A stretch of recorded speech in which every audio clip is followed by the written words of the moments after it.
자, 여러분 안녕하세요. 재미있는 재단의 재미있는 사람 이야기전 24회 오늘의 주인공 가수 이지영 씨를 모셨습니다. 안녕하세요. 반갑습니다. 반갑습니다. 저는 처음에 이제 가수 이지영 씨를 모신다고 하길래 내가 아는 그 이지영 가수 맞나 이러면서 맞습니다. 오늘 이렇게 양으로 초대된 거에 대해서 개인적으로 굉장히 감사하고요. 편안해서 더 좋고요. 자, 먼저 그 오늘의 주인공이신 가수 이지영이 누군가 한번 제가 말씀드려 볼게요. 여기 프로필에는 뭐라고 나왔냐면 대표곡 똑똑똑의 트로트 가수이자 MC 이지영, 그리고 이거 약간 이색적인 건데요. 총학생회 부회장 출신. 그리고 국회 정책비서 경력. 그리고 2005년 외목 해변 가요제 대상. 2007년 대한민국 트로트 가요제 금상. 와, 대단하죠. 실력으로는 인정을 받은 가수 맞습니다, 확실히. 감사합니다. 좀 놀았습니다. 그리고요, 제가 보니까 프로필을 보내달라고 했는데요. 프로필 이만큼 왔어요, 이만큼. 정말. 프로필을 왔는데, 제가 그래서 뭐가 있을까 봤는데요. 프로필의 절반이 본인 사진이에요, 사진.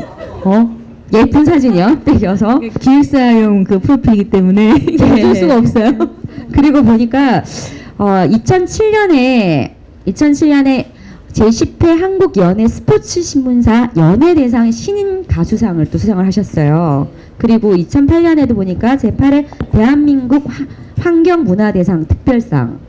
그리고 가수 활동을 봤는데요. 빽빽해요, 완전. 근데 눈에 띄는 게 뭐냐면 이대학 문화축제, 서울대 대동제, 숙명여대 대동제부터 시작해가지고 인삼축제, 시흥음악축제, 농산물축제. 와, 축제의 여왕이세요.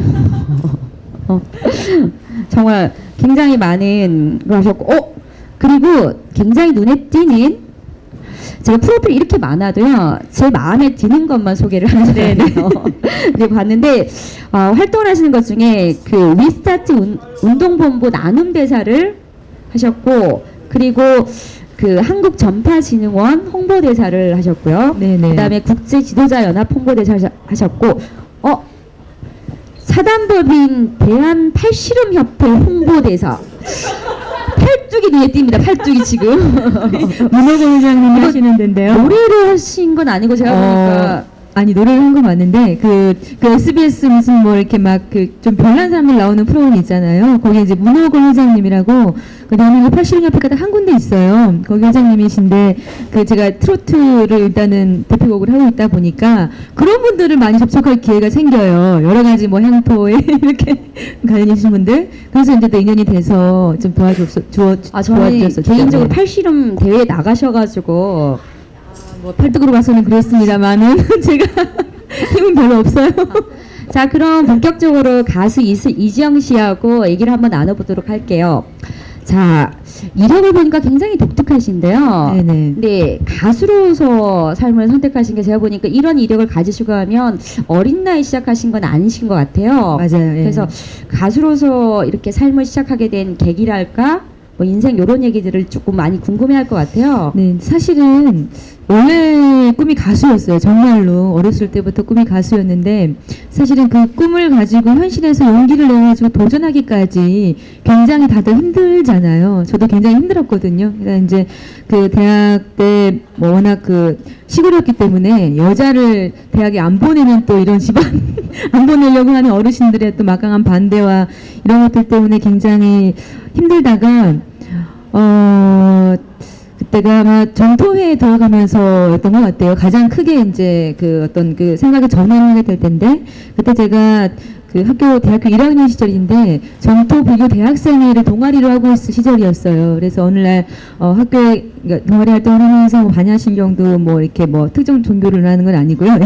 반야신경 공부하고 이러는 과정에 전토회에서 100일 법문이라는 거를 한다는 거예요. 이게 뭐냐면 불교의 기본 뭐 반야신경부터 해서 금강경 뭐 여러 가지 그 기본 경전 교리와 그다음에 토요일날, 아니, 주일날, 일요일날에 지금 교회를 다니거든요.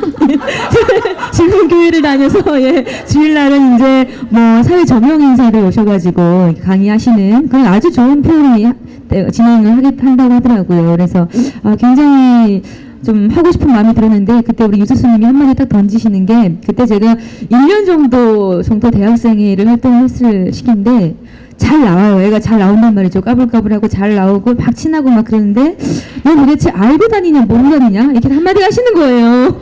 근데 그 말에 쇼크를 확 받은 거예요. 아 진짜 내가 정말 뭘 알고 이렇게 뭐 다니는 걸까? 뭘 하고 있는 걸까? 이런 생각이 딱 들면서 어쩌면 이게 기회일 수도 있겠다. 이 백일법문이라는 이라는 것이. 그래서 이거를 한번 계기로 삼아서 내가 좀 알고 살아야 되겠다는 생각이 들더라고요. 그래서 바로 삭발을 했죠. 머리를 싹 밀었어요. 미장원에 가가지고 그때 21살인가 그랬는데 밀어달라고 그러니까 되게 안 해주려고 하시는 거예요. 젊은 여자애가 밀어달라고 그러니까 뭐 실현을 당했거나 뭐 특별한 뭐 있는 줄 아셨는데 그러니까 출가를 하려는 게 아니라 공부를 하고 싶었어요. 불교에 대한 경전에 대한 공부 그리고 불교를 접하게 된 계기는 제가 또 고등학교는 카톨릭을 나왔는데 좀 잡종교입니다. 카톨릭을 나왔는데 이상하게 인도 설화 막 그러니까 기독교 불교 경전 이런 게 너무 막 들어오는 거예요. 그래서 뭔가 좀 대학에 가면 이런 공부를 해봐야 되겠다 싶어서 정토회랑 인연이 돼서 이렇게 만나게 됐는데 그래서 이제 백일 법문에 쪽을 하면서 6개월 정도를 절에 살았었어요. 그래서 그 절이라는 게 사실은 함부로 삭발을 하고 들어가는 곳은 아니거든요. 왜냐하면 밖에서 볼 때는 삭발을 하고 절 생활을 하게 되면 법복이라는 것, 회색 옷 있잖아요. 스님들이 입는 거. 그거를 입고 생활을 해야 되는데 딱 보면 그냥 스님이잖아요. 그냥 스님인데 이게 행하는 것이나 이게 말하는 것이 스님이 아닌 거예요. 이게 그러면 또 안 되기 때문에 함부로 머리를 안 깎아주고 함부로 이렇게 그 인가를 안 해주는데 저는 그냥 했거든요. 제가 안 깎아주는 게 문제가 아니라 본인이 스스로 깎았다고 말씀하셨잖아요. 그래가지고 우리 유수스님께서 머리를 딱 깎고 갔는데 뭐 여자애가 혼자니까 지금 100일 법문 기간 중이니까 뭐 괜찮을 수도 있겠다 싶으셨나 봐요. 그래서 가만두었는데 문제는 뭐냐면 그 뒤에 저희 그 정도 대학생이 활동하고 있던 고대 정예과 선배가 또 깎은 거예요. 제가 깎으니까 와 난감하더라고요. 제가 깎으라고 뭐 이렇게 막 저기 동요시킨 게 아닌데 그냥 깎았더라고요. 여학생이 후배가 깎았는데 자기는 뭐 가만히 있을 수 없다 뭐 이런 게 있었던 것 같아요. 그래서 깎고 왔어요. 둘이 됐죠 이제 이게 빛난 애들이. 그래서 스님이 보실 때는 이제는 큰일 난 거예요. 애들이 계속 깎을 것 같고 이제 여기 백일 법문 들으려면은 다 깎고 와야 될 것 같고 얘네들 보니까 하는 뭐 짓이 뭐 영 뭐 중답진 않고 이래서 극처방을 내리셨어요. 너희들 가발을 써라. 그래가지고 이제 가발을 사야 되잖아요. 종로랑 영등포 이런 데를 갔어요. 근데 그 가발이라는 게 여자들은 좀 낫잖아요. 자연스러운 가발도 있고 뭐. 근데 저는 단발머리 가발을 썼었는데 남자들은 가발이 없더라고요. 그러니까 저희 학생의 그 수준에서 살 수 있는 자연스러운 가발은 뭐 접할 수가 없고 영등포나 뭐 종로 이런 데 가니까 우리 옛날에 그 주은이에요 이 가발 있잖아요. 남자들 가발이 주은이에요 가발인 거예요. 그래서 날라리 중 하나 하고 더벅머리 총각 이 가발을 두 명이 쓰고 이제 저 생활을 시작을 하게 됐어요. 근데 너무 웃긴 게 뭐냐면 저 생활은 4시 반에 새벽 예불을 드려야 돼요. 예배 선생님을 드리고 그다음에 청소하고 같이 이제 일 나누게 하고 이제 공양까지 밥 짓고 밥 먹고 이렇게 바로 공양하고 이런 그 스케줄이 진행되는데 여러분 108배 해보신 분 혹시 계신가요? 네, 해보셨죠? 108배를 하면은 고개가 숙여지잖아요. 근데 보통 그 가발은 헤어에 고정하는 거거든요. 머리카락이 있어야 고정이 돼요. 없잖아요. 108번 떨어지는 거예요. 절할 때마다 계속. 그래가지고 옆 사람들이 절하다가 머리가 퍽 떨어지니까 놀래가지고 그 옆 사람들도 굉장히 재밌게 저 생활을 또 했었고요. 이왕 또 절 얘기 나왔으니까 조금만 더 얘기할게요. 제가 절에 있을 때 별명이 바람난 비군이었어요.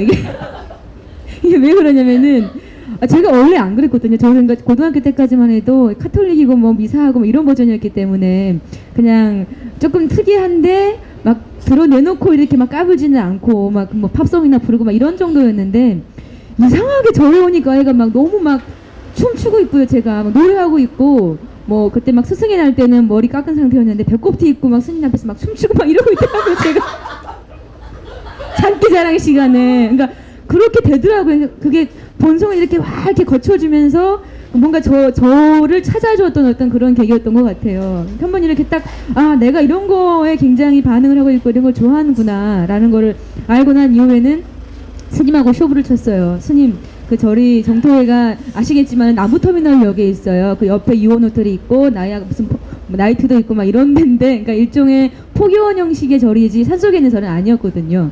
그래서 이제 스님이랑 쇼부를 치는데, 스님 제가 너무 힘든데 딱 일주일에 한 번만 춤추러 갈 수 있게 해달라고.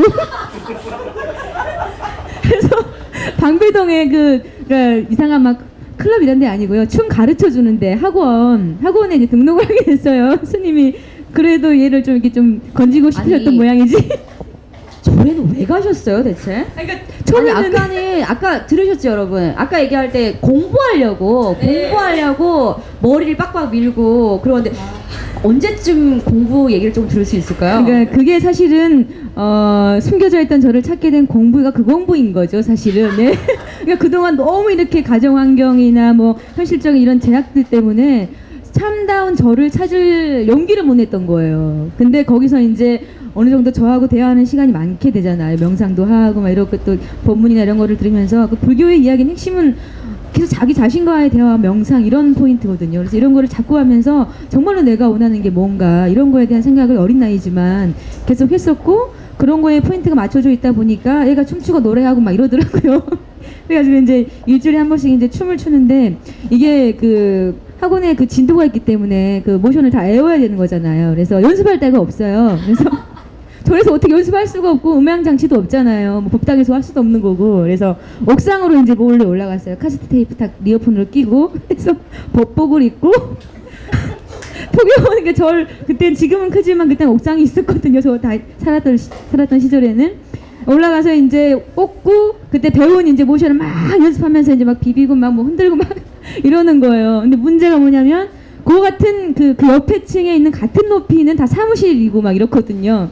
누가 경찰서에 신고를 한 것 같아요. 이런 중이 하나 있다고 그 사람들 다 보고 있고 막 이래서 제가 한번 제가 얼굴이 빨개져가지고 막 그랬던 경험이 있었는데, 신고를 해가지고 우리 저기 그 총무 총무 스님 같은 분이 오셔가지고, 법사님이죠. 법사님 오셔가지고 지영아 이러면서 올라오신 거예요. 그래서 끌려가가지고 막 10,000배 정도 하고 이제 한 3일 동안 절하고 간신히 이제 쫓겨나진 않았는데, 그래서 그 이후로 제가 별명이 바람난 비구니가 됐어요. 하여튼 그래서 굉장히 그 절 생활을 하면서, 그 전까지는 저는 사실 뭐 고시나 이런 거를 준비할 생각이었거든요. 공부 쪽으로 어떻게 하려고 집안에 막 엄마 아빠도 그렇게 얘기하시고 뭐 워낙 또 막 연예인 막 노래 이런 거에 대해서는 전혀 아니오시다라는 그런 가풍이 있었기 때문에 고시는 안 하시는 게 좋을 것 같아요. 왜? 잘한 것 같아요. 왜냐하면 고시원에 들어가가지고 이렇게 춤추고 그랬으면 이건 그쪽이 정말 민폐거든요. 네, 맞아요. 여러 방칠 뻔했어요. 하여튼 그래서 그때 이제 뭔가 좀 한꺼풀을 벗겨내는 계기를 가졌었고, 그러니까 계속 이제 그러니까 뭐라고 하죠? 뭔가 좀 내가 뭔가 좀 나답다, 뭔가 좀 자연스럽다, 이런 걸 제가 스스로 느꼈던 것 같아요. 그래서 이제 계속 이제 불교 학생의 생활도 하고 또 뭐 학생회도 생활하고 이러면서 국회까지 오게 됐는데, 그러니까 국회 생활을 하면서도 계속 뭔가 좀 내 옷은 아닌 것 같아. 재밌어요. 선거하면 되게 짧은 시간에 굉장히 많은 에너지를 투입을 해서 어쨌든 짧은 시간이 지나면 결과물이 보이잖아요. 당선이든지 뭐 탈락이든지. 근데 이런 게 너무 좋은 거예요. 근데 이런 건 좋은데 이게 진짜 내가 원하는 걸까? 그리고 그 과정에서 빚어지는 뭐 먼지 털기 있잖아요. 막 나쁜 놈 만들어내고 막 다른 당 사람이면은 진짜 훌륭하신데도 다른 당이라는 이유, 우리가 이겨야 된다는 이유로 진짜 막 끄집어내서 이렇게 만들잖아요. 네거티브 하는 것처럼. 그게 저는 막 안 맞더라고요. 저하고. 저는 막 진짜 아름다운 것을 지향을 하고 막 본질적인 것을 찾고 막 이러다가 갑자기 막 뜬금없이 막 그러려니까 너무 안 맞는 거예요. 제가. 그래서 좀 국회 생활도 재밌게 하긴 했지만 주로 디프리 때 좀 힘 좀 쓰고 이렇게 생활을 쭉 하다가 2005년도였을 것 같아요. 그때 외목마을, 당진이에요. 충남 당진. 제 1회 해변가야제가 만들어졌는데, 그때 다른 의원실에 있던 제 후배가 고향이 당진이었어요. 그래서 언니 우리 고향이 이런 거 하는데 한번 해볼래? 그러더라고요. 그래서 그래 한번 해보자 한 일주일 전에 어차피 너네 뭐 휴가니까 너네 집 가서 좀 놀고 오지 뭐 이래가지고 갔는데 그때 상금이 200만 원이었어요. 사람들이 한 400명 정도가 온 거예요. 이틀에 걸쳐서 예선을 했거든요. 근데 뜬금없이 1등을 한 거예요. 그때 했던 노래가 도원경 씨의 성냥갑 속 내 젊음아라는 곡이었는데 막 헤드뱅잉 하면서 그때 머리도 길었어요. 했는데 어떻게 얼떨결에 막 1등을 한 거예요. 막 200만 원도 받고 막 너무 큰 돈이죠. 술값으로 다 나갔지만. 그래가지고 이제 뭔가 좀 현실에서의 자신감을 얻었어. 아 되는구나 이거. 까이거 뭐 된다 이거. 이래가지고 이제 마음속에 좀 더 깊이 자리했죠. 아 내가 이게 꿈이지만은 현실적으로 승부를 볼 수도 있겠구나. 뭔가 대안이 될 수도 있다. 한번 해보자. 이렇게 이제 갖고 있다가 2006년인가요? 5.3일 지방선거를 마치고 그냥 때려치게 된 거죠. 지금까지 종교의 편견이 전혀 없으신 정말 진정으로 종교를 사랑하시는 우리 가수 이지영 씨의 어떻게 하다가 가수가 되셨나 이 얘기를 들으셨어요. 네. 아마 절에서 그렇게 춤 연습해가지고 그렇게 그걸로 일주일 만에 가서 그렇게 대상을 받고 그런 분은 별로 없을 것 같아요. 네, 아마 그럴 거예요. 네, 지난번에 이제 제가 이제 이지영 씨 그 앨범 그 똑똑똑 노래를 한번 들어봤어요. 네네네. 아마 여러분들도 중에 이제 아시는 분들은 노래 굉장히 좋거든요. 재밌어요. 재밌는데 근데 그 노래가 이제 트로트예요. 세미 트롯이죠. 세미 트롯. 네. 근데 이제 이 노래가 원래부터 그러면 우리 이지영 씨는 그 트로트 쪽으로 하시려고 하는 그런 생각이 있으셨는지. 아니 저는 원래는 아까 그 성냥갑 속 내 젊음만 말씀드렸잖아요. 락이에요 저는. 그러니까 음악은 락으로 시작한다는 말도 있는데 락이 그러니까 뭔가 이렇게 이 폭발하는 그 심장을 또 상징한다고 생각도 하는데 너무 좋은 거예요. 그러니까 제가 되게 많이 억눌렸었나 봐요. 여러 가지 알게 모르게 막 다 표현도 못하고 막 그랬었나 봐요. 근데 락을 할 때만큼은 막 너무 자연스럽고 너무 막 편안하고 이래서 락을 하고 싶었는데 그때 그 일단 직장을 정치권에 두고 있을 때니까 여러 선배들 통해서 기획사를 몇 군데 메시지 온업이랑 이런 데 몇 군데를 이제 미팅을 했어요. 근데 그분들이 하시는 말씀이 그때 제가 28인가 아마 그랬어요, 나이가. 그래서 너가 하고 싶은 락이나 발라드는 24 넘으면 안 된대요, 이게. 대중들이 절대 알아줄 수가 없다는 거예요. 그 나이가 일단 많기 때문에. 그래서 방법은 두 가지래요. 뮤지컬을 하든가 아니면은 세미트롯을 하든가. 그때 한참 장윤정 씨가 이렇게 터진 이후로 젊은 친구들이 많이 이렇게 진출하던 그런 시기였어요. 그래서 처음에 이제 막 뮤지컬을 말씀하셨는데 춤추는 걸 좋아하긴 하는데 제가 생각할 때 뮤지컬하고 그냥 일반 가요는 좀 틀리다고 생각이 돼요. 예를 들어서 뭐 시하고 수필 정도 이런 느낌의 좀 차이가 있어서 저는 노래를 하고 싶었거든요. 그래서 뮤지컬은 아닌 것 같고 그러면 트로트를 해야 되나 이런 생각을 했을 때 처음에 좀 망설이게 되더라고요. 일반적으로 트로트에 대해서 가지고 있는 뭐 그런 것들이 있잖아요. 막 쌈마이 막 이런 거 있잖아요. 이런 것들 때문에 살짝 저기 했는데 가만 생각해 보니까 제가 정치권에 있으면서 선거를 한 10대 번 했더라고요. 지방선거, 총선, 뭐 당의장 선거 어쩌고 한 10번 했는데 그때마다 뭐 여러 가지 파트를 많이 있었는데 주로 이제 이 성격이 워낙 활달하고 이러다 보니까 수행을 좀 많이 했어요. 후보들 이렇게 막 직접 이제 대면 접촉하고 이런 걸 되게 많이 했었는데 막 장터 가서 막 노래하고 막 이러는 게 막 익숙해진 거예요, 제가.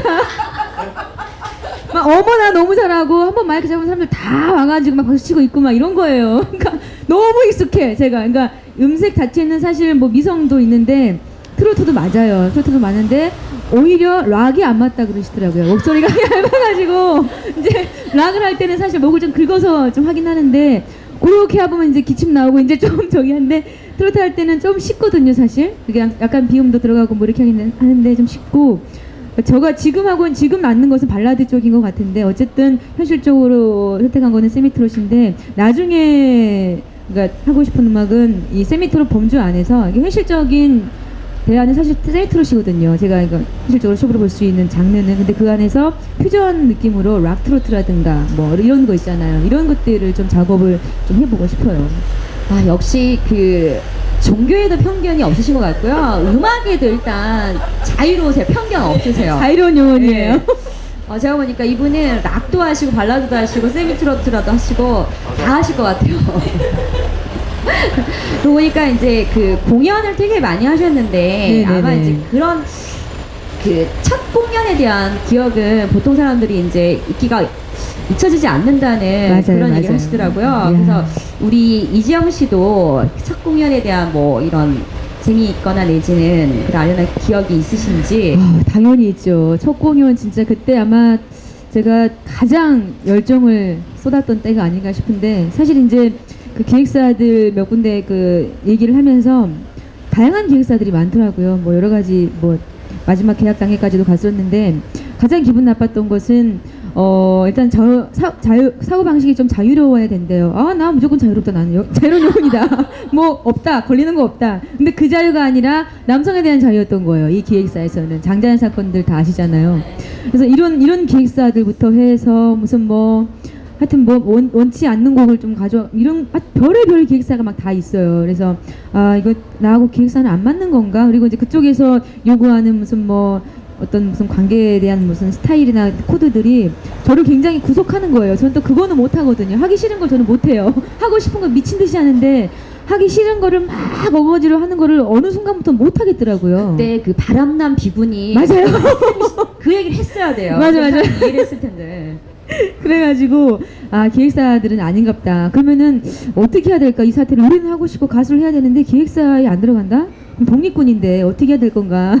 막 고민을 하다가, 아니 꼭 노래라는 게 사실 그 대중가요라는 게 그렇잖아요. 그러니까 많은 사람들한테 동의를 얻어서 많이 불리워지게 만드는 것이 대중가요인 거잖아요. 그래서 사람들에 대한 공부는 뭐 하고 있고 나도 나름대로 해왔고 곡을 만들고 같이 교류하면서 뭔가 좀 나만의 영역을 좀 구축할 수 있지 않을까, 뭐 이런 생각이 막 들면서 그때 이제 막 그 제 처지하고 똑같은 이런 이야기를 무대로 올려서 무대를 찾아갈 게 아니라 무대를 만들어서 올려가지고 이런 부분에 대한 공감대를 좀 만들어봤으면 좋겠다라는 생각이 들더라고요. 그래서 그 일명하여 꿈꾸는 자의 콘서트라는 것을 제가 기획을 하게 됐어요. 막 되지도 않은 파워포인트 막 써가면서 그런 기획을 했었는데, 그러니까 그때 심정은 그랬어요. 나는 가수라는 꿈이 있는데 이 꿈이 현실적인 여러 가지 제약이 있는 거잖아요. 이 상황에 대해서 같이 공유를 하고, 과연 그 사람들이 가진 꿈이란 것이 사람의 삶에 있어서 얼마나 많은 에너지를 줄 수 있고 이게 얼마나 긍정적인 효과를 줄 수 있는지, 이런 것들을 제가 비록 꿈을 이뤄가지고 뭐 장윤정이나 무슨 뭐 조용필이나 이런 큰 가수는 아니지만 꿈을 가진 한 인간으로서 다른 인간들과 다른 사람들과 뭐 얘기해볼 만한 가치는 있다라고 생각을 하게 됐어요. 그래서 꿈꾸는 자의 콘서트를 기획을 하고, 이제 제가 이제 자원봉사 그 절에서 6개월 살고 그 나머지 6개월은 제가 인도로 자원봉사를 갔었거든요. 그 자원봉사를 갔던 중앙일보의 그 사단법인 세계청년봉사단이라는 단체가 있는데, 거기 사무총장님을 이제 게스트로 모셔서 그쪽에 또 좋은 일 하시니까 좀 알려드리면서 음악으로 좀 긍정적인 에너지를 전파하고 꿈을 가진 사람은 또 꿈도 좀 키워줄 수 있는 그런 거를 또 기획을 했어요. 그래서 근데 가만 생각해 보니까 제가 이제 숙대를 나왔는데 저희 학교가 일만 학우거든요. 그러니까 꿈이라는 게 사실 저만 있는 게 아니고 사실 여기 계신 모든 분들 다 꿈이 있는 거잖아요. 지금 뭐 나이를 들고 안 들고의 문제가 아니라. 그래서 이거를 굳이 뭐 가수하고 싶어하는 애가 나 혼자도 아닌데 나 혼자 얘기를 이렇게 하면 너무 재미가 없고 식상할 것 같아서 숙명 우리 학우들 안에서 드림 콘테스트라는 거를 진행을 했어요. 그게 뭐냐면 내가 가진 꿈이 무엇인지, 그리고 그 꿈을 이루기 위해서 현실적으로 어떤 노력을 기울이고 있는지, 그리고 장기적으로 어떤 루트를 거쳤을 때 그 꿈이 이루어질 수 있는지를 리포트를 받았어요. 그래서 숙대 신보사에 이제 광고를 기재를 하고 그 리포트를 받아서 당첨이라 좀 하기엔 좀 그런데 그 학우들을 뽑아서 이제 장학금을 좀 지급하는 저기를 해서 그렇게 해서 이제 그 콘테스트를 치러서 3명 정도를 뽑았죠. 그래서 그때 뭐 제가 뭐 기획사도 없고 뭐 아무것도 없고 그냥 기획서 한 장 달랑 들고 그 학생처장님이랑 쇼부 보고 그때 영문과 나왔으니까 영문과 그 과장님하고 우리 또 학회장들하고 얘기를 해가지고 영문과 행사를 하고 이제 여러 가지 이제 할 수 있는 유도리를 하는데도 이게 자금이 또 부족하더라고요. 그래서 뭐 제가 가진 게 뭐 있습니까? 선배들 그 티켓을 만들었어요. 티켓을 책갈피 형식으로 꿈꾸는 자의 콘서트 형식으로 그 티켓을 만들어가지고 일종의 뭐 책갈피죠 사실은. 그래서 이런 좋은 행사를 하니까 선배들을 좀 도와줘라 이렇게 해서 국회에서만 400장을 팔았어요. 장당 2만 원씩. 그래서 이게 되더라고요. 행사를 진행하고 나머지 금액을 우리 친구들한테 우리 후배들한테 장학금을 또 지급을 했죠. 그래서 그렇게 준비를 했는데 딱 기간이 2달 걸렸어요. 그 계획을 처음 생각을 해내고 그것을 기획서 쓰고 애들 만나고 학교 만나고 뭐 콘테스트 하고 막 이런 기간이 2달 정도 걸렸는데 아무도 저를 도와줄 사람이 없는 거예요. 혼자니까. 그렇다고 뭐 제 후배도 뭐 아직 뭐 학생들인 사람도 있지만은 뭐 직장 다니고 있는 친구도 있어가지고 올인해줄 수 있는 친구도 없고. 그래서 공연 시작 한 2시간 전까지 학교 시설관리팀이랑 얘기하고 제가 연습을 해야 되는 이거 연습을 하고 뭘 해야 되는데 연습을 할 수가 없는 거예요. 뭐가 누가 행정적인 업무를 이렇게 해결을 해줘야 되는데 뭐 어쩔 수 없이 뭐 했죠 뭐. 그래서 뭐 일단은 뭐 리허설도 뭐 대충 제가 맞추고 해봅시다. 다음 팀 올라가요. 막 연출도 하고 막 옥장군이라 그러죠. 연출도 하고 홍보도 알아서 하고 뭐 하여튼 뭐 이렇게 해가지고 그 공연을 올렸는데 그때 우리 그 임마누엘 홀이라고 400석짜리 공연장을 빌렸어요 학교에. 근데 한 150명 정도 오셨는데 그러니까 꽉 차진 않았는데 그래도 저한테 좀 진심을 가지고 계신 분들이 많이 와주셨던 것 같아요. 근데 그때 참 기억에 많이 남는 게 그 우리 그 세계 청년 봉사단 사무총장님 저랑 이렇게 토크하셨던 사무총장님께서 오늘 지영이 덕에 내가 나이 50 넘어서 내가 이뤘던 고등학생 때 그 꿈에 대해서 다시 한번 생각해보게 됐다고 이 말씀을 디프리트 하시는데 너무 감사하더라고요. 그러니까 되게 형식상으로나 여러 가지가 어설펐을지 모르지만 내가 전달하고 싶은 그 메시지만큼 확실하게 전달됐구나 이런 생각이 들어서 그때가 저는 가장 가슴 떨리는 기억이고 가장 정말 이 소중한 추억이에요. 첫 공연이기도 하면서. 예. 보니까 공연에 보니까요 이게 꿈꾸는 2006년도에 처음 하셨네요. 그러니까 꿈꾸는 자의 콘서트 이렇게 하고 2012년도에 또 꿈꾸는 자의 콘서트 그렇게 했고요. 2013년도에요 꿈꾸는 이들의 콘서트로 바꾸셨어요. 바꿨어요. 이게 몇 가지 요인이 있는데 어르신들께서 자자가 너무 자자잖아요. 이게 한문으로 이게 좋지 않대요. 이게 또 좋지 않고 또 가만 생각해 보니까 왠지 모르게 뭐 꿈꾸는 자면은 한 사람을 지칭하는 것 같은 생각이 들어서 그냥 꿈을 다 같이 꾸고 공유를 하면 좋을 것 같아서 그냥 꿈꾸는 모든 사람들의 이야기를 무대로 좀 올려보자 이런 생각이 좀 들더라고요. 그래서 원래부터 그러긴 했지만 원래 취지도 같이 공유를 하고 그러면서 뭔가 좀 사회에 좀 이렇게 구멍이 난 곳이나 소외된 곳에 좀 에너지를 쏟을 수 있는 그런 게스트 무대를 항상 마련을 하거든요. 그래서 꿈꾸는 자의 콘서트는 6번 정도 진행을 했어요. 그때마다 단체가 들어와요. 첫 번째는 코피온이 들어왔었고 두 번째는 에덴복지재단이라고 파주에 있는데 정덕한 이사장님이랑 같이 했었고 뭐 우리 또 선배님도 같이 하셨었고 위스타트도 했었고 이런 식으로 해서 뭔가 좀 좋은 일을 하시는 단체와 같이 함께 이렇게 진행을 하고 있어요. 그리고 세 번째 공연은 역시 이제 그 코피온이랑 같이 했는데 그때는 이제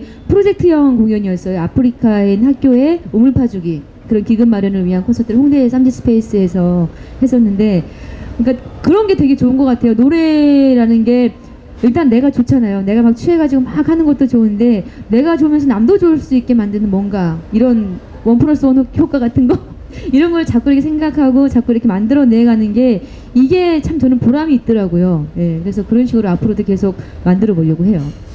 이지영 씨하고 얘기를 나누다 보니까요 아까 절에 가서 제가 공부 얘기는 언제 들을까 했는데 지금 말씀하시는 거 들으니까 공부 좀 하셨어요 그때.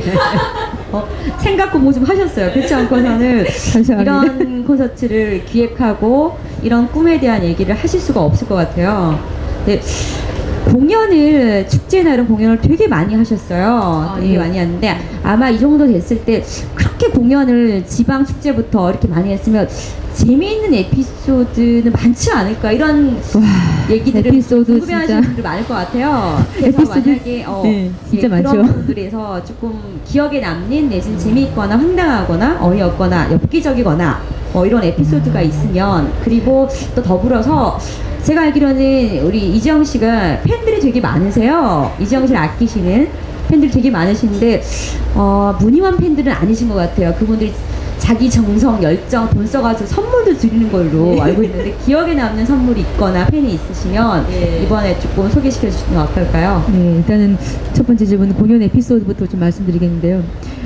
거기가 아마 충청도 어디였던 것 같아요. 어디 큰 학교에서 체육대회를 하는데 이게 밴드랑 같이 가는 행사였어요. 그러니까 저 말고 다른 밴드 팀도 있고 해서 악기 세팅이 다 돼 있고 저는 뭐 이제 CD를 가져가서 MR을 하는 상황이긴 했는데 이게 갑자기 그러니까 사람들이 워낙 많다 보니까 그 운동장에다 이제 무대를 만들어 가지고 아시바를 쌓아놓고 하는 행사였는데 전기를 끊는 선이 있는 거잖아요. 이거를 누가 빼버린 거예요. 그래가지고 노래하는데 확 나간 거예요. 이게 육성으로 나가는 거예요. 이럴 때는 이제 보통 다른 사람은 그냥 이거 잘못했는데 다시 음악 주세요. 뭐 어떻게 됐죠 이렇게 하잖아요. 저는 그냥 하거든요. 여러분 들리시냐? 이러면서 그냥 막 하는 거예요. 팔씨름 거기 홍보대사 한번 맞으세요 확실히. 아니 그랬을 때가 사람들이 반응이 더 좋고 한 번은 저기 뭐죠 대학로에 있는 그 방송통신대학교 거기도 그랬어요. 거기는 뭐 특별한 뭐 이런 선들은 없었는데 갑자기 음향실에서 확 꺼진 거예요. 거기도 마이크가 뭐 계속했죠 뭐. 근데 그나마 거기는 이렇게 공간이 이렇게 그 공간이 한정돼 있어서 그 울림을 이용해서 이제 노래를 하긴 했는데 그 이후로 막 팬들이 너무 좋아하는 거예요. 그때 막 한 서너 명 정도 극성팬이 생긴 것 같은데 근데 저는 그냥 그런 것 같아요. 그러니까 보여주는 사람이긴 해요. 사실 가수가 마이크를 잡고 보여주는 사람이긴 한데 뭘 보여줄 건지에 대해서 그 진정성에 대해서는 조금 의심받으면 안 된다는 생각을 갖고 있거든요. 그래서 한번 노래를 시작을 하면 이 가사에 메시지가 있잖아요. 그 각 노래마다 다 영혼들이 다 있어요. 각 노래마다 어떤 사연을 가진 사람의 영혼이 있고 어떤 메시지가 다 있기 때문에 이거를 중간에 가다가 스톱을 해버리면 어떤 이유든 간에 이게 안 가거든요. 그러니까 그 뭐 물론 마이크로 잘 빠져가지고 많은 사람들이 그 얘기에 같이 공감해주면 좋겠지만 마이크가 꺼졌는데도 그 얘기를 계속 한다는 것이 그만큼 더 절실할 수도 있기 때문에 노래를 듣고 있지 않았던 사람이 더 귀를 기울일 수도 있는. 일단 목소리가 되셔가지고 크셔가지고 가능할 것 같아요. 어떤 상황에서도. 감사합니다.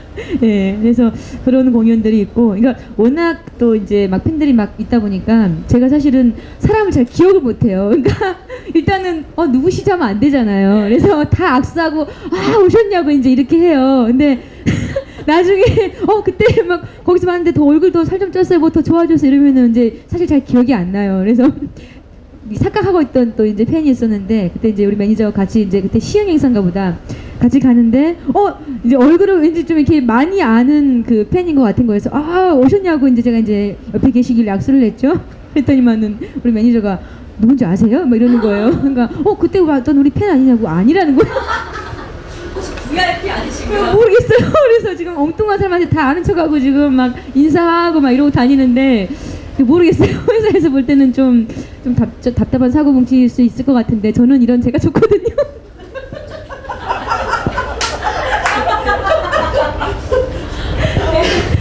그리고 이제 팬 문제. 한 번은 이제 어디 행사더라? 대중가요와 CCM의 만남이라는 행사가 있었어요. 그때 이제 무슨 목사님이 제안하셔가지고 3일 동안 연장으로 하는 그런 행사였는데 신수영 씨구나. CCM 가수하고 저하고 이제 둘이 이제 저는 대중가요를 하고 이분은 뭐 그 CCM을 하는 그런 행사였어요. 안산이구나, 안산에서 하는데 어떤 언니, 이 언니도 되게 많이 보는 언니예요. 그래서 하루는 이제 공연장인데 실을 내요. 바깥이면 괜찮아. 실을 낸데 냄새가 이상하게 막 나는 거예요. 대기실로 왔어요. 그래서 언니 오셨어요. 이제 자주 봤으니까 이제 인사는 했죠. 근데 뭐를 주섬주섬 가져왔는데 막 김치, 깍두기, 파김치 이런 거 갖고 온 거예요. 저 준다고.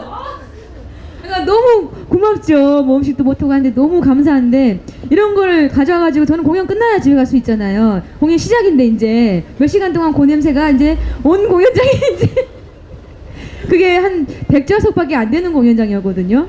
이게 다 찬 거예요, 냄새가. 그래서 난처해가지고 뭐 이렇게 참 되게 난감했던 그런 팬이 또 한 분 계세요. 그리고 또 한 분 팬은 이게 되게 애매한 게 이 팬에서 조금 친해지잖아요. 이제 언니 동생이 되잖아요. 이러면 이제 모든 이제 이 대소사와 모든 자기의 고민과 이런 것들도 같이 얘기를 하게 돼요. 그래가지고 막 와가지고 자기 남자친구 얘기하고 막 이러면 전 해결사 돼줘야 되고 막 이제 이런 친구도 몇몇 있어요. 이제 젊은 20대 초반의 여자 애들 중에. 그래가지고 조금 좀 난감했던 경험들이 좀 있죠. 이지영 씨하고 이렇게 얘기를 나누다 보니까 옆에서 보니까 굉장히 너무 오히려 철없어서 사랑스러워 보이는 내지는 너무 편견이 없고 자유로워서 귀엽게 보이는 그런 엉뚱함이 있는 것 같아요. 많이 엉뚱하죠. 저 아시는 분이 이정 씨를 알게 되면 서프라이즈한 일이 많이 생길 거라고 그랬거든요. 근데 제가 볼 때 이게 굉장히 뭐라고 해야 되나 고정관념, 편견 이런 거에 대해서 저를 했을 때 확실하게 깨고 나온 것 같아요. 그러니까 그 전에도 물론 그렇긴 했어요. 물론 그때도 그러니까 카톨릭 고등학교를 다닐 때도 혼자 막 시 쓰고 혼자 막 되게 다른 공상하고 그때는 생각에만 그쳤었는데 저러면서 이제 그게 막 힘이 막 실리면서 액션으로 막 이제 하는 거예요. 막 노래해, 때려쳐 막 이러고 이제 막 움직이면서 하는 것들이 제가 정말 해보고 싶었던 사실 근본적인 고민에서 출발했던 답들이거든요, 사실은. 그러니까 뭘 고민했냐면 저는 사람이 도대체 왜 사는지를 모르겠는 거예요. 10살 때. 10살 때 그 고민을 했어요. 그러니까 답이 안 나와요. 왜 사는 걸까? 쳇바퀴 도도시키는 아침에 일어나면 밥 먹고 학교 가고 또 밥 먹고 와가지고 뭐 숙제하고 뭐 놀고 그런 끝이고. 고민을 10살 때 하셨어요? 10살 때부터 하더라고요. 그러면 이건 생뚱맞은 지영 씨 자식이 10살 때 그런 고민하면 아, 저는 10살이든 5살이든 웰컴이에요. 얼마든지 저는 지금도 역시 편견은 예, 없어요. 편견 없어요. 웰컴이에요. 그러니까 그게 부정적인 게 아니라 그러니까 뭔가 객관화시켜서 자꾸 이렇게 자기 안으로 들어갈 수 있는 건 되게 좋은 것 같아요. 그러니까 상황에 매몰되지 않는 거거든요. 그런 게. 그래서 나름 그런 점 되게 기특하고 저는 아빠의 영향을 되게 많이 받았다고 생각을 해요. 왜냐면 저희 아빠가 그 사실 음악 광이기도 하신데 굉장히 철학적인 분이세요. 저를 고등학교 1학년 때부터 딸인데도 불구하고 맏딸이라는 이유로 그 맞상을 놓고 술을 이렇게 권하시던 카톨릭 고등학교인데 물론 뭐 센 건 못 먹고요 이렇게 하셨던 분인데 그때마다 이제 아빠가 하시는 말씀이 그러니까 자기는 왜 어떤 식으로 인생을 살아야 된다고 생각을 했고 자기는 어떤 거를 하고 싶었는데 지금은 이 모양이지만 어떤 걸 하고 싶었고 이런 얘기를 자꾸 이렇게 하셨던 기억이 나요. 그리고 막 일요일 날은 주일 날은 막 자고 있는데 막 깨워가지고 막 베토벤 틀어놓고 막 일부러 막 들으라고 클래식 같은 걸 엄청 막 들었거든요. 지금도 집에 가면은 그 LP라고 하잖아요. LP가 한 10,000장 가까이 있어요. 아빠가 그걸 모으는 게 취미세요. 본인이 고등학생 때부터 용돈 그거 막 껴가지고 모으는 게 취미셔가지고 막 이미자 일지 막 이런 거 있죠. 막 희귀판 이런 거 되게 많거든요. 그 나중에 그거 받으려고요 제가. 제가 보니까 아버님이 우리 지영 씨 어릴 때부터 트로트 가수 시키려고 하신 것 같아요. 아무래도. 그러니까 우리 아버지가 조금 심상치 않아. 또 웃기는 게 뭐냐면 이름이 제가 지영인데 사실 지영은 되게 많아요. 지금 가수 이지영 치면은 빅마마의 이지영부터 무슨 서울대 치과 의사 출신 이지영 뭐 어쩌고 막 되게 많은데 한자가 좀 특이해요. 제가 그 지자가 비 내릴 소리 지 빗소리 지자라고 하고요. 영자를 노래할 영자를 써요. 그러니까 아빠가 지었거든요 그 이름을. 아우. 모태 가수로. 어떻게 가수로. 네. 하여튼 그래서 이제 그런 고민을 하면서 답을 정말 못 찾았어요. 답을 진짜 못 찾다가 그 답을 제가 고등학교 2학년 때인가 찾은 것 같아요. 고등학교 2학년 때 그러니까 한 8년 정도 걸렸나? 한 7, 8년 걸린 것 같은데 찾은 답이 뭐냐면 결국은 뭔가 좀 내가 납득할 만한 그럴싸한 답은 없어요. 내가 왜 사는지 뭐 인간들이 왜 사는지에 대해서 답을 못 내리겠더라고요. 근데 17살에 얻은 결론은 뭐냐면 나만 이럴까였어요. 나만 이러지 않을 거다. 얘도 그렇고 쟤도 그렇고 뭐 우리 아빠도 뭐 자기도 모른다고 했으니까 아니 그러면은 다 같이 이렇게 모르고 사는 건데 언제 죽을지도 모르고 왜 사는지도 모르고 살아가는데 이 살아가는 과정에 있어서만큼은 같이 행복하고 싸우지 않고 나누고 이런 것들로 채워진 그런 삶을 사는 게 어쩌면 그게 답일지도 모른다 이런 생각을 하게 됐어요. 그래서 이제 그때부터는 왜 사는가에 대해 고민을 안 했죠. 그러니까 어떻게 그럼 나누고 어떻게 모르고 같이 가는 사람들끼리 같이 이렇게 행복하게 갈 것인가 이런 고민을 좀 했던 것 같아요. 역시 그 여러 종류의 종교를 섭렵하시고 난 다음에 종교의 가르침을 많이 받으신 게 틀림이 없으세요 지금. 갑자기 종교 가수로 거듭나는 것 같아요. 이게. 종교 가수. 아 근데 이제 이지영 씨 같은 경우는 어쨌든 본인이 이제 가수로서의 꿈을 가지시고 이렇게 이제 활동을 하고 계시는데, 근데 이게 사실 그런 꿈을 찾는 과정도 쉽지 않은 거고, 그런 부분들을 이제 만들어가지고 준비를 하고, 아까 이제 첫 그 아주 인상 깊은 첫 공연, 예, 그것도 직접 본인이 그렇게 기억하시고 해서 이제 그런 과정을 거쳐가지고 이제 지금 가수 이지영으로서 이제 인생을 살고 계신데, 근데 이게 어떤 면에서는 이게 현실적인 짐을 안 할 수가 없어요. 그렇죠. 왜냐하면 그 꿈만 또 사람들이 그런 얘기 하잖아요. 이게 꿈만 꾸고 살 수가 꿈을 꾸고 꿈만 꾸고 꿈만 먹고 살 수만 있는 게 아니라 밥도 먹고 살아야 되고. 그럼요. 네, 굉장히 이런 중요하죠. 부분이 있어서 그런 부분에서 이제 현실적인 그런 부분이 있어가지고 이 가수 트로트 가수 내지는 이제 가수의 꿈을 가지고 사시는 이 부분들이 현실적인 그런 경제적인 어려움은 없으신지 내지는 그런 부분들은 어떠신지. 지금 일반적으로 사실 뭐 제가 여러분이 다 아시는 장윤정이나 김혜연은 아니잖아요. 이렇게 이름 네임밸류가 아직은 없는 상황이기 때문에 이런 상황에서 이 노래만으로 생활하기는 사실 굉장히 힘들죠. 아마 저뿐만 아니라 뭐 무명 가수들 생활이 다 그럴 거예요. 근데 저 같은 경우는 사실 처음에 노래를 시작했을 때도 뭐 장윤정이나 뭐 소녀시대나 이렇게 뜨겠다라는 포부를 가지고 시작을 한 건 아니고 제가 하고자 전달하고 싶었던 그런 메시지를 정치적인 어떤 그런 코드가 아닌 음악적인 코드로 표현하고 싶다는 출발점이 좀 달랐고요. 지금 생활은 어떻게 되냐면 이상하게 아이러니하게도 그 행사가 많아요. 행사로 이제 거의 생활을 하기도 하고 이제 공연 기획 같은 거를 좀 해서 기획 공연도 좀 하기도 하고 하는데 사람이 제가 좀 노래를 늦게 시작했잖아요. 그러니까 뭐 어렸을 때 했을지 모르겠지만 스타트가 늦었는데 인생 살아가면서 이 모든 지나왔던 이 한 걸음 한 걸음이 다 도움이 되는 게 제가 어쨌든 정치권에서 어떤 국회 경력도 있고 이렇게 사회생활을 좀 했잖아요. 이런 게 다 도움이 되는 거예요. 예를 들어서 지금 뭐 제가 모셨던 분이 어디 시장으로 계시고 뭐 이런 것들 있잖아요. 그러면 아무래도 그쪽 지역에 있는 축제라든가 뭐 이런 것들은 제가 가기가 좀 쉬운 거고 그런 메리트가 좀 있더라고요. 그래서 저는 사실 그런 거 저런 거 없이 그냥 시작하시는 뭐 다른 분에 비해서는 굉장히 유리한 위치에 있죠, 사실은. 그래서 그런 거, 그러니까 행사를 위주로 하고 또 이제 기획해서 갈 수 있는 공연들은 기획해서 하고 아니면 기존에 있는 축제 소프트웨어, 뭐 음향이나 조명 같은 것들 저희 이제 회사에 팀들이 있으니까 그분들하고 같이 해서 이제 공연 자체를 만들기도 하고 이런 식으로 해서 이제 수익을 생산을 하죠. 근데 보통의 경우는 장윤정 씨 같은 경우는 저도 이제 인후기에서 1년 6개월 동안 트레이닝을 같이 했었거든요. 처음에 준비하는 과정에.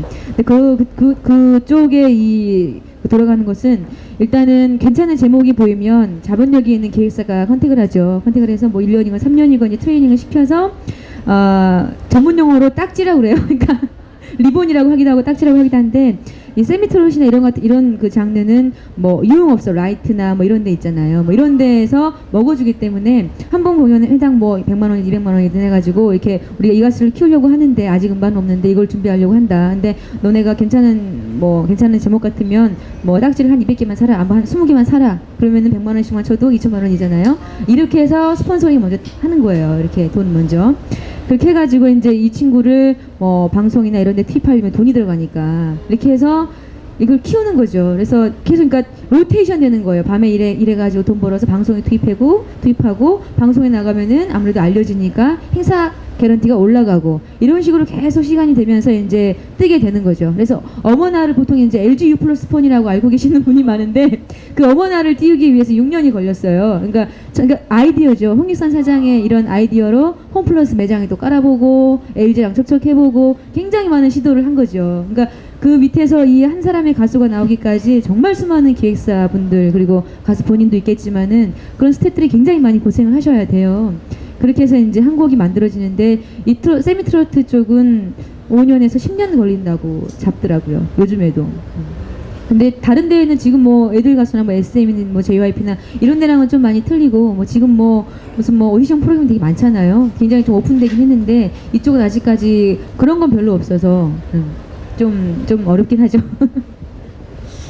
어쨌든 오늘 가수 이지영 씨를 모셨는데요. 음악 얘기를 조금 들어야 될 것 같아요. 저희가 그 트로트 음악이라든지 음악계 내지는 지금 한국에 있는 대중음악 요즘 이제 뭐 아까 말씀하신 그런 오디션 프로도 많고 그다음에 이제 아이돌 그룹도 굉장히 많고 근데 이 한국의 대중음악에 대한 이런 부분에 대해서 이제 본인은 어떻게 생각하시는지. 그러니까 저는 사실 음악이라는 것은 저는 호흡이라고 생각하거든요. 그러니까 각 시대나 나이에 따라서 자기의 호흡이 있는 거잖아요. 그러니까 지금의 저한테 애들 노래, 뭐 소녀시대나 뭐 이런 친구들의 노래를 하려고 하면 물론 따라할 수는 있겠지만 같은 그 동년배들이 느끼는 어떤 그런 감흥은 안 올 거란 말이죠. 저도 역시 30대를 달리고 있기 때문에 제가 바라보는 관점에서 음악이나 뭐 대중가요가 좀 많이 다를 수는 있는데 그런 건 있는 것 같아요. 요즘 친구들은 기본적인 호흡이 뭔가 좀 이렇게 아주 명확하고 아주 좀 강하고 그리고 아주 일상적인 것들 이런 것에 대한 어떤 그런 메시지가 먹히는 세대인 것 같고요. 저나 저희 윗세대가 바라는 어떤 그 음악의 호흡이라는 것은 뭔가 좀 이 가사의 내용이 있으면서 그 심장을 때릴 수 있는 그런 메시지들 이런 것들을 전달해 줄 수 있는 그런 노래들이 진짜 노래다 이렇게 좀 바라보는 관점들이 있는 것 같아요. 그래서 특히 한국의 대중가요라는 것에 대해서 이거 옳다 그러다 이렇게 판단을 내리기보다는 그냥 이렇게 있는 대로 그냥 보면 되는 건데 그렇게 이렇게 흘러가고 있는 거고 이런 흐름들이 지금을 살고 있는 사람들에게는 한리도 있듯이 먹혀가고 있는 그런 아주 좋은 현상이 되고 있는 것 같아요. 그러니까 다만 저의 관점으로 봤을 때는 거기다가 아주 편안한 옷에다가 그 옷을 입은 몸 그 노래의 그 메시지는 굉장히 희망적이고 굉장히 긍정적이고 뭔가 좀 이렇게 저는 처음에 그 노래했을 때 이상적으로 받았던 건 뭐였냐면은 그 사람들이 이렇게 막 길 가는 사람들이 막 싸우다가도 노래 소리가 탁 들어오면은 갑자기 마음속에서 화가 없어지고 이렇게 평화의 기운이 이렇게 확 들어올 만한 예 종교 가수 하셔야 될 것 같아요. 제가 봤을 때는. 그게 진짜 음악이다. 나는 꼭 그런 노래를 할 거다. 이렇게 사실 생각을 하고 저는 음악에 접근을 했거든요. 제가 주변에 싸운 사람도 있으면 꼭 모실게요. 화해 전문가 이제. 네. 하여튼 그렇게 해서 그런 역할들을 음악에 좀 소화를 해줘야 되고 이 대중가요나 이게 대중 매체가 굉장히 위험한 게 뭐냐면 전파력이 굉장히 좋잖아요. 방송이라는 것들. 굉장히 알게 모르게 사람들의 생각을 좌지우지해버리고 이 생각이라는 것이 인생의 길을 결정을 하기 때문에 이런 그러니까 노출이 되는 이런 그 컨텐츠들, 음악도 컨텐츠인데 특히 이제 이 대중가요만큼은 좀 더 긍정적이고 아주 뭐 일상적이고 쉽긴 하되 뭔가 좀 희망적이고 그러니까 뭐라고 하죠? 사실 그러니까 나쁜 것보다는 그러니까 이별도 있을 수 있고 뭐 여러 가지 뭐 있는데 그런 거라기보다는 그렇지만 그럼에도 불구하고 우리는 같이 이렇게 뭐 연대라고 표현하기 좀 그렇지만은 더불어 살아가는 게 아름다운 인생 뭐 이런 메시지를 담은 저의 욕심인데 하여튼 그런 내용을 좀 많이 담았으면 그런 또 선율도 많이 있었으면 하는 그런 바람이에요. 네.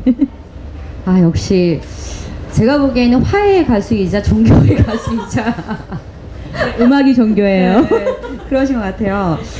그 대표곡인 노래 혹시 똑똑똑이라는 노래 들어보셨는지 모르겠는데 노래가 굉장히 좋거든요. 제목이 똑똑똑이에요. 근데 제가 그 노래를 딱 들으면서 노래 자체는 굉장히 좋은데 이 노래를 이제 똑똑똑 노래 부분 아마 궁금해하시는 분들 꽤 있으실 것 같은데 그 똑똑똑 노래에 대해서 조금 소개를 해주시면 어떨까요? 여러분 똑똑똑 하면 뭐 생각나세요? 문, 그렇죠. 문. 이거죠. 노크 소리죠. 네. 그러니까 음반 처음에 보면 이 소리를 제가 일부러 넣어달라 그랬어요. 그래서 진짜 나와요, 진짜. 네, 녹음실에 나무판 들고 가서 몇 번 했는지 몰라요. 제가 이거 맞아요? 톤 괜찮은가? 이거 어떻게 해가지고 이게 이 소리를 넣는데 사실은 그러니까 브레이킹이죠. 처음에 이제 사람이 될 수도 있고 뭔가가 될 수 있고 첫 대면에서의 이 깨어짐인 거잖아요. 이 가슴이 열리는 그런 것인데. 이게 굉장히 전 중요하다고 생각을 해요. 그래서 어떻게 보면은 이 사람들한테 제가 가지고 있는 희망의 메시지나 뭐 꿈에 대한 메시지 이런 것들을 던지면서 이렇게 그 사람의 가슴도 함께 열어야 되는 그런 역할이 저는 가수라고 생각을 하는데 그렇게 하기 위한 노래인 거죠, 사실은. 그래서 노래가 사실은 어떻게 보면 되게 유치해요. 막 눈치코치 보지 말고 막 마음의 문을 열어주세요. 막 이런 가사인데 되게 유치한 듯 하지만 그렇게 사람이 사람을 대할 때 열린 가슴으로 살아가면 사실 화낼 일도 없거든요. 이해 안 하는 것도 이해하게 되고 그래서 굉장히 좋은 노래라고 생각을 하고 있습니다. 정말 낙천적이시고요. 제가 봤는데 100% 주관적인 낙천적인 면을 가지고 계신. 맞아요. 다음번에 제가 보니까 이정 씨는 그 굉장히 엉뚱한 면도 있고 그리고 톡톡 튀는 면도 있으시고 그래서 똑똑똑 다음에 톡톡톡으로 한번 하시는 건 더 어떨까? 톡톡톡도 재밌죠. 근데 이제 그 아까 뭐 장르 말씀하셨는데 그러니까 똑똑똑으로 이제 지금 진행을 하고 있고 이상하게 또 이 음악이 또 선거에 또 많이 또 선거 로고송으로 많이 쓰게 되더라고요. 그러니까 뭐 가사 중에 아까 잠깐 말씀드렸지만은 마음의 똑똑똑 가슴의 똑똑똑 이런 가사도 있고 그러니까 마음의 뭐 고민정 가슴의 이지영 뭐 이렇게 해서 후보자 이름을 넣고 눈치코치 보지 말고 꼭 찍어주세요 막 이렇게 할 수도 있고 하니까 이상하게 이게 선거 시즌만 되면 많이 쓰긴 하는데 다음번에는 그 작업을 뭐 톡톡톡도 좋은데 그 만남이나 뭐 사람이 꽃보다 아름다워 같은 그런 버전에 약간 이렇게 락필로 들어가고 지금 가사를 좀 쓰고 있어요. 그래서 그런 것들의 메시지를 담은 좀 곡을 좀 만들어서 그러니까 그냥 장르 없이 그냥 세미트로트 가수 이지영보다는 대중 가수 이지영이라는 이미지로 해서 여러 가지 장르를 또 이렇게 그 보여드리고 실제로 이제 공연할 때는 정말로 막 믹스 앤 매치예요. 그러니까 트로트도 하고 락도 하고 팝송도 하고 막 여러 가지 뭐 하거든요. 그래서 그런 것들을 자꾸 이제 보여주면서 그러니까 뭔가 좀 그러니까 그 가수 곡의 이미지에 한정되는 그런 가수보다는 가수가 곡을 이끌고 갈 수 있는 그런 컨셉을 가진 예술인이고 싶거든요. 거의 내가 가수다, 내가 음악이다 수준이신데요 지금.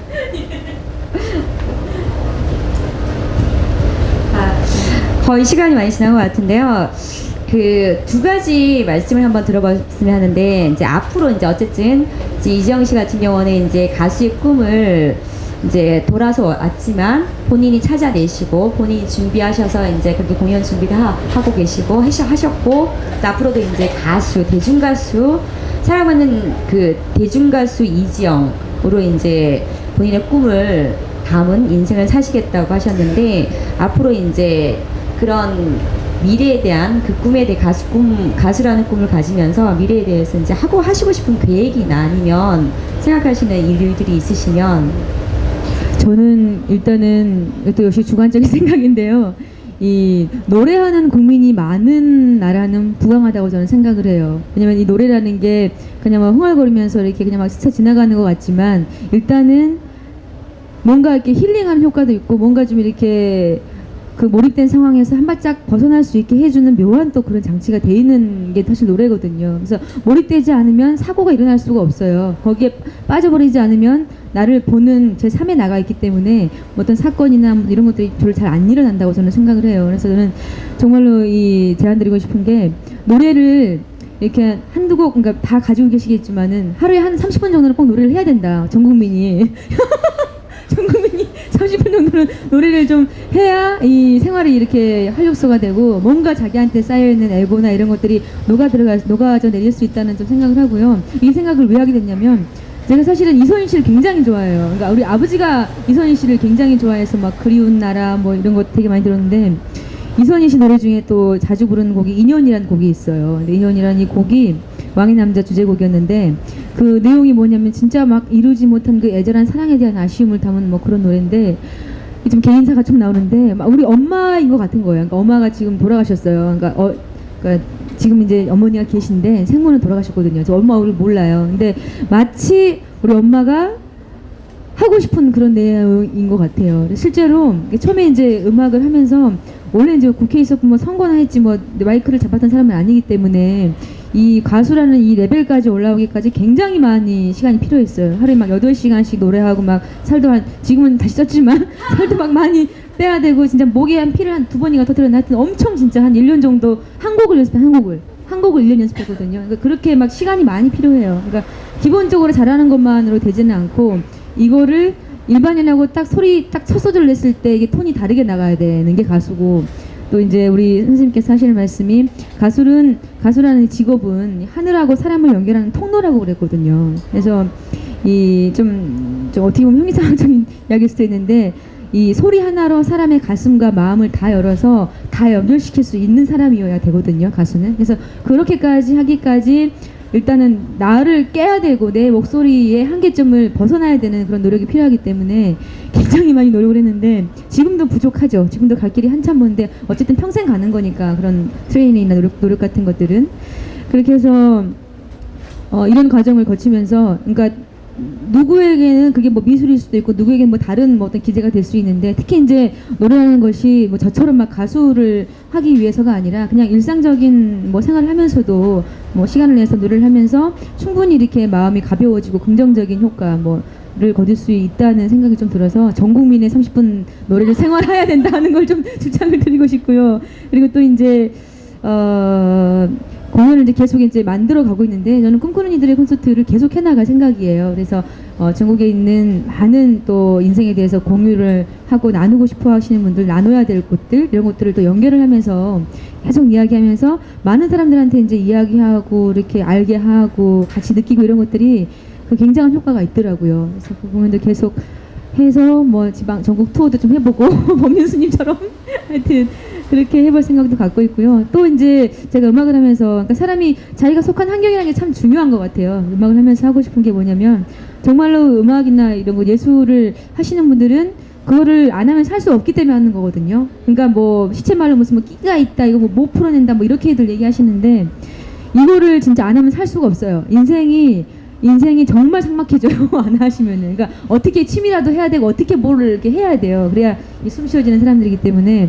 근데 이런 사람들이 현실의 벽에 갇혀서 정말로 포기하시고 뭐 급기야는 뭐 이렇게 또 다른 선택을 하시는 분들도 많이 계시는데, 이런 분들을 위해서 가수 협동조합 같은 거를 좀 만들어서요. 그러니까 지금 전국에 가수가 몇만 되는데 사실 가수라고 해서 다 가수는 아니에요. 그러니까 급이 안 되는 가수도 있고 뭐 잘하는 가수도 있고 천차만별이긴 한데 어쨌든 그 사람들은 그 사람 나름대로의 그 저기 뭐죠 메시지하고 이런 그 의미들이 있기 때문에 또 그런 의미들은 또 의미들을 묶어내서 이렇게 자리를 마련해주고 또 일단 기본적인 생활이라도 될 수 있게 했으면 좋겠다는 생각이 있어서 좀 장기 비전으로는 가수 협동조합도 생각을 좀 해보고 있어요. 아, 가수 노래만 저는 이제 노래만 잘하시는 그런 가수인 줄 알았는데 오늘 이제 이렇게 모시고 말씀드리면서 굉장히 많은 것들을 알게 됐어요. 이렇게 다방면에 종교 활동도 많이 거치시고 공부도 많이 하시고 그리고 실제로 이제 본인 공연도 본인 손으로 좀 만들어가지고 그렇게 하시고 이제 그런 과정들을 거치면서 이제 노래만 부르신 게 아니라 끊임없이 본인을 위해서 그 다음에 이제 전 국민들까지 이렇게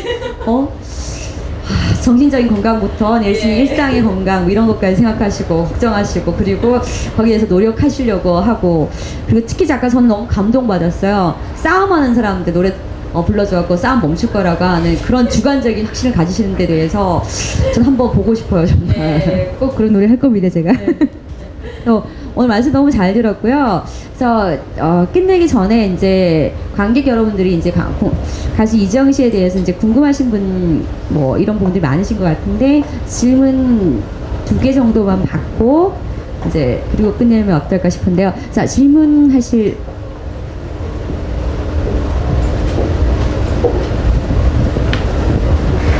좋아하시는 노래는 제일 좋아하시는 노래? 제일 좋아하는 노래는요.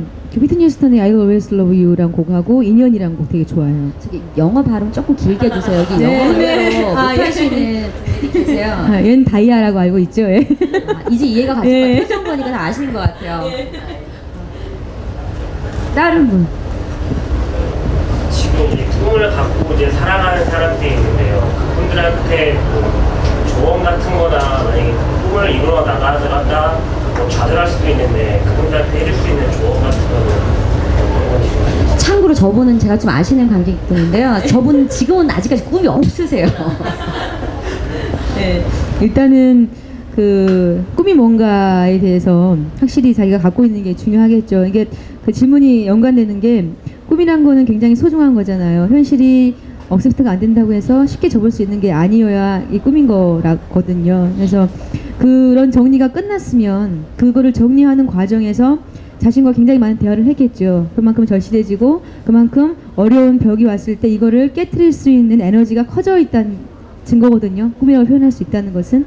그래서 일단은 자신감을 갖는 게 중요하고요. 이걸 정말 내가 목에 가시처럼 이걸 내가 안 하면 죽겠다. 이걸 내가 정말 안 하면은 뭐 인생을 사는 게 아니다. 이런 장면까지 와 계신다면 그거는 어떤 난관이 오더라도 자신감을 가지셔야 돼요. 근데 그렇지 않고 그냥 나는 사실 사람이 꼭 꿈이라고 표현하는 것들이 저처럼 어떤 가수라든가 어떤 뭐라든가 뭐 어떤 형태로 있어야 되는 분도 있고 또 그렇지 않고 남들 사는 것처럼 무난하게 살아가는 게 그게 또 꿈일 수도 있는 사람도 있거든요. 이거를 뭐 어떤 건 좋고 어떤 게 나쁘다라고 표현해서는 안 될 것 같고요. 그거는 자신의 자유니까.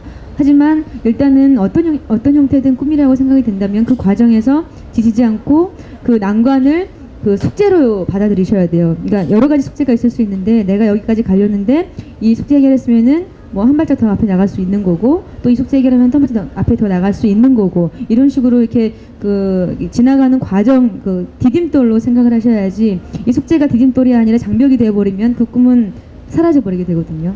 네, 장벽을 디딤돌로 생각하세요. 네, 다른 분 질문 있으신 분? 이거 돈 안 내고 질문하셔도 돼요.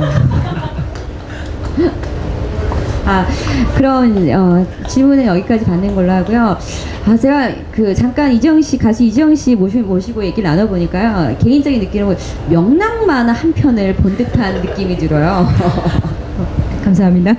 그래서 아마 다른 분들도 굉장히 유쾌하게 기분 좋게 약간 신뢰감이 가는 것 같아요. 싸우는 사람들한테 음악 들려주고 제가 보기에는 음악 노래도 들려줘도 괜찮았고 말씀해 주셔도 괜찮을 것 같아요. 의외로. 그래서 아마 다른 분들도 저랑 똑같은 느낌을 받고 지금 계실 것 같고요. 오늘 이렇게 귀한 시간 내주셔서 감사하고 앞으로도 이렇게 톡톡 치시는 명랑만화 같은 우리 대중가수 이지영 씨 모습을 자주 봤으면 좋겠습니다. 오늘 감사합니다. 감사합니다.